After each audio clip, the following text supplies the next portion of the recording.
नाज़रीन अस्सलाम वालेकुम। Programme black white and grey में आपका मेज़बान इश्तियाक बेग। गुज़िश्ता दिनों ईरान के सूबे सिस्तान में होने वाले खुदकश हमले में रेवोल्यूशनरी गार्ड के जनरल नूर अली समेत तकरीबन 50 अफराद हलाक हुए। हालिया बरसों में होने वाले रेवोल्यूशनरी गार्ड पे ये सबसे बड़ा हमला तस्वर किया जाता है जिसमें इतने ज़्यादा लोग जो हैं वो जान बाक हुए हैं। ईरानी हुकूमत ने इस हमले का ज़िम्मेदार दहशतगर्द ग्रुप जुंद-उल्लाह को ठहराया है और ये कहा है कि ये ग्रुप जो है पाकिस्तान के सूबे बलूचिस्तान से ऑपरेट कर रहा है और इनका जो चीफ़ है इस ग्रुप का जिसको अब्दुल मालिक रेगी वो भी बलूचिस्तान के अंदर मौजूद है। हुकूमत पाकिस्तान ने इसकी तरदीद की है और कहा है कि हमारे पास इस तरह की कोई इत्तलात नहीं है कि जुंद-उल्लाह का जो चीफ़ है वो पाकिस्तान में है, बल्कि हमारी ख़बरों के मुताबिक वो अफ़गानिस्तान के अंदर रहता है और वहीं से ये तमाम चीज़ें जो हो रही हैं। हमला जो था वो इतना ज़्यादा इंटेंसिटी का था कि इससे 50 लोग जैसे मैंने आपको बताया मरे और इसमें बहुत सीनियर रिवोल्यूशनरी गार्ड्स जो थे वो भी इसके अंदर मारे गए और एक जनरल भी था। ईरान के वज़ीर दाखिला जो थे वो पाकिस्तान तशरीफ़ लाए और उन्होंने यहाँ पे अपने हम मनसब हमारे जो वज़ीर दाखिला हैं उनसे मुलाकात की और उनको बतलाया कि वो चाहते हैं कि लोगों को सज़ा मिलनी चाहिए और इसके जो चीफ़ है इस दहशतगर्द ग्रुप का उसको अरेस्ट किया जाए और उसको ईरान के हवाले किया जाए। और उन्होंने हमारे प्राइम मिनिस्टर साहब से भी मुलाकात की और उन्होंने भी उनको ये यकीन दिलाया कि पाकिस्तान की हुकूमत जो है हमारे बड़े अच्छे ताल्लुकात हैं ईरान के साथ, हम उन लोगों को सज़ा देंगे और अगर इस ग्रुप के कुछ लोग पाकिस्तान में यहाँ पे मौजूद हुए तो हमको गिरफ़्तार करेंगे और उन पे मुकदमात चले जाएंगे। और उन्होंने दहशतगर्दी के इस वाक़े की मज़म्मत भी की है। ईरान में होने वाला खुदकश हमले आज हमारे प्रोग्राम का मौजू है और इस पर डिस्कस करने के लिए हमने अपने स्टूडियो में दावत दी है। मेरे साथ तशरीफ़ रखते हैं जनाब मसूद मोहम्मद ज़मानी साहब। आप ईरान के कौंसल जनरल हैं पाकिस्तान में और आप बहुत अच्छी उर्दू भी बोलते हैं, तो इसलिए हम उर्दू में उनसे आज गुफ्तगू करेंगे।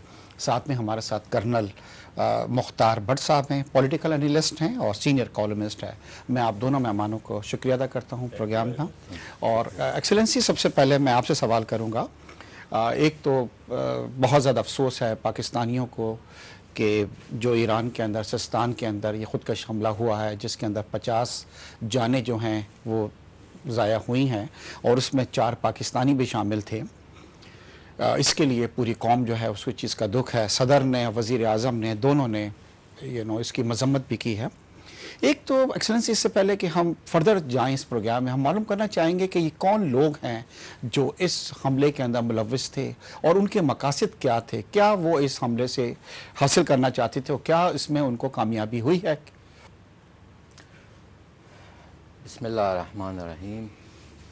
सबसे पहले मैं आप और जो न्यूज़वान जो ज़िम्मेदार वाला शुक्रिया अदा करना और ये अफसोस की बात है कि ये प्रोग्राम में आपको शामिल है जिन्होंने ये प्रोग्राम इस वाक़े से की वजाहत करना के लिए हैं। बहरहाल ये बहुत ही अफसोस हादसे 18 अक्टूबर में ये जो दहशत गर्द ईरान में सिस्तान और बलूचिस्तान सूबे में इत्तेफाक हुआ और ज़ाहिर है कि इसका पीछे मैं कहता हूँ कि दुश्मनान इस्लाम में है। हालांकि ईरान और पाकिस्तान ताल्लुकात बहुत पुराना है, बहुत अच्छा ताल्लुकात है और दिन ब दिन अल्हम्दुलिल्लाह पेशरफ्त हासिल हुए हैं। ज़ाहिर है कि दुश्मनान इस्लाम तो वो नहीं चाहिए कि पाकिस्तान और ईरान के दरमियान तावन हो, बरादरी हो और ताल्लुकात अच्छी तरह चल रहा।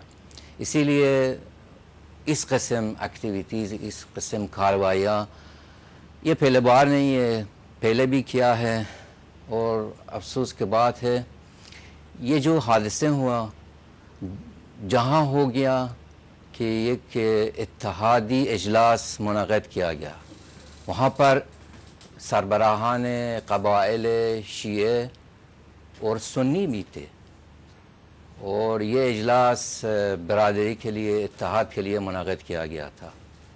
پھر ظاہر ہے کہ یہ نہ صرف پاکستان اور ایران درمیان کا ان کا ہدف اور گول ہے، بلکہ ان کا ہدف شیعہ و سنی کا اختلاف برقرار کرنا تو مقصد ہے۔ پھر اسی لیے ہم سوچ رہا ہے کہ پاکستان اور ایران اتھارٹیز ہونا چاہیے کہ ہر لمحے ہوشیار ہو تاکہ ان کا مقصد کامیاب نہ ہو سکے۔ اس میں ایکسلنسی تقریباً کوئی 50 آدمی، اور جس میں ریولیوشنری گارڈ کے جو جنرل تھے شاید وہ بھی تھے، اور کچھ پاکستانیاں بھی خبر آئی ہے کہ وہ بھی کوئی ایک دستکاری کی کوئی ایک وہاں پہ فیسٹیول ہو رہا تھا، اس کے اندر وہاں پر ایک نمائش، ایک ثقافتی نمائش بھی تھا، اور وہ جو فگرز دے دیا ہے اوور 41 شہید ہو چکا ہے۔ اس کی علاوہ سربراہان قبائل بھی ہیں، شیعہ اور سنی، اور کوئی قریب بیچارے لوگ بھی تھے، اور کمانڈرز سپاہ پاسداران انقلاب اسلامی کی کمانڈر بھی شامل تھے۔ وہ بھی آپ کرنا صاحب، ہم آپ کی طرف آئیں گے۔ آپ ایک منجھے ہوئے آپ کالمسٹ ہیں اور سینئر آپ اینالسٹ بھی ہیں۔ ایران کی حکومت نے اور ان کے جو وزیر داخلہ آئے تھے وہ یہاں پہ رحمان ملک صاحب سے یہ کہا ہے کہ ہمارے پاس اس طرح کی اطلاعات ہیں کہ جو لوگ اس میں انوالو تھے ان کا تعلق بلوچستان کے اندر ہے، اور وہ وہاں پہ بیس کرتے ہیں، وہاں سے آپریٹ کر رہے تھے، اور ان کا جو چیف ہے جند اللہ کا، وہ بھی بلوچستان کے اندر موجود ہے۔ جبکہ وزیر داخلہ صاحب نے اس چیز کی تردید کی، اور انہوں نے کہا ہے کہ نہیں جی، ہمارے پاس ایسی کوئی اطلاعات نہیں ہیں کہ جند اللہ کا جو چیف ہے، جس کا ریگی نام ہے عبد المالک ریگی، وہ جو ہے پاکستان میں موجود ہے، بلکہ وہ افغانستان میں ہے۔ تو آپ تھوڑا سا روشنی ڈالیں گے کہ یہ ریگی کون ہے، اور کہاں پہ وہ بیس ہے، اور کہاں سے یہ دہشت گرد گروپ جو ہے اس کو آپریٹ کر رہا ہے؟ میں ہز ایکسلنسی کی بات سے متفق کرتا ہوں کہ پاکستان اور ایران کے، سے پہلے کہ میں جواب دوں تھوڑا سا ماضی میں جانا چاہوں گا۔ پاکستان اور ایران کے شروع دن سے ہی بڑے اچھے برادرانہ تعلقات رہے ہیں۔ اس کی دو وجوہات تھیں، ایک تو یہ کہ اسلامی ملک ہیں، اور دوسرا یہ کہ ہمارے بارڈر ساتھ ملتے ہیں۔ اسی طریقے سے افغانستان بھی ہمارا پڑوسی ملک ہے۔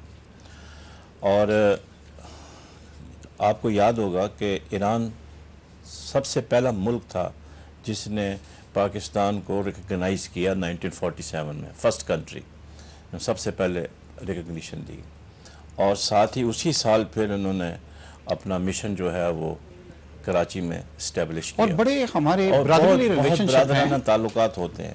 اور ابھی بھی انشاءاللہ یہ چھوٹے موٹے حادثات جو ہیں یہ وقتی طور پر تعلقات میں تو رکھنا ڈال سکتے ہیں، لیکن دو بھائیوں کو آپس میں جدا نہیں کر سکتے۔ اصل میں ایشو یہ نہیں ہے کہ وہ وہاں گئے انہوں نے حملہ کیا۔ پاکستان پچھلے 8 سال سے اس عذاب میں مبتلا ہے۔ آپ دیکھیں کہ پاکستان میں دہشت گردی کے واقعات آئے دن ہوتے رہتے ہیں، اور ان کے ڈانڈے جو ہیں بڑے دور دور سے ملتے ہیں، اور میں یہ سمجھتا ہوں کہ یہ سپانسرڈ ہے۔ اور ہز ایکسلنسی کی بات میں بالکل بڑا وزن ہے جب انہوں نے یہ کہا کہ یہ اسلام دشمنوں کی حرکت ہے۔ ظاہر ہے وہ یہ چاہتے ہیں کہ کسی نہ کسی طریقے سے اس خطے کو ڈی سٹیبلائز رکھا جائے، اور اپنے مضمون مقاصد میں ہم کامیابی حاصل کرتے ہیں۔